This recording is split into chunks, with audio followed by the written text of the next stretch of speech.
அழகப்பா அரசு கலைக்கல்லூரியில் சர்வதேச மகளிர் தின விழா சிறப்பாக நடைபெற்றது. Sponsored by Sakthi surgical and பல் மருத்துவமனை, காரைக்குடி.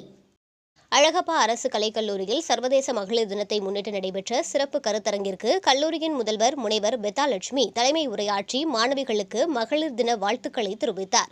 வேதியியல் துறை இணை பேராசிரியர் முனைவர் கஸ்தூரிபாய் வரவேற்புரையாற்றினார்.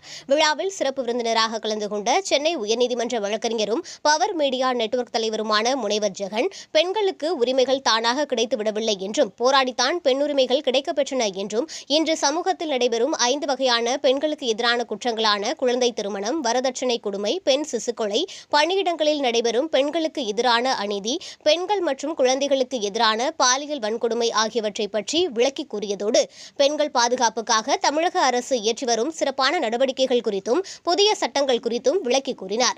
மேலும் சமூக வலைதளத்தை பயன்படுத்தும் மாணவிகள் விழிப்புணர்வுடன் இருக்க வேண்டியதன் அவசியம் குறித்தும் தனது சிறப்புரையில் எடுத்துரைத்தார். பள்ளத்தூர் அரசு மருத்துவமனையில் பணியாற்றி பணி நிறைவு பெற்ற மருத்துவர் தாமரை வாழ்த்துரை வழங்கினார். விழாவில் வரலாற்றுத்துறை தலைவர் முனைவர் நிலோஃபர் பேகம், மாணவிகள் காளிமுத்து, கயல்விழி, கிருத்திகா, அன்னபூரணி ஆகியோருக்கு சிங்கப்பெண் விருது வழங்கப்பட்டன. இயற்பியல் துறை தலைவர் பேராசிரியர் கவிதா நன்றி கூறினார். இவ்விழாவில் பேராசிரியர்களும் ஆசிரியரல்லா பணியாளர்களும் மாணவிகளும் கலந்து கொண்டனர். விழாவிற்கான ஏற்பாடுகளை கல்லூரியின் மகளிர் மைய ஒருங்கிணைப்பாளர் முனைவர் கஸ்தூரிபாய் மற்றும் பேராசிரியர்கள் கவிதா, ஜானகி ஆகியோர் செய்திருந்தனர். முனைவர் பாரதி ராணி விழாவினை தொகுத்து வழங்கினார்.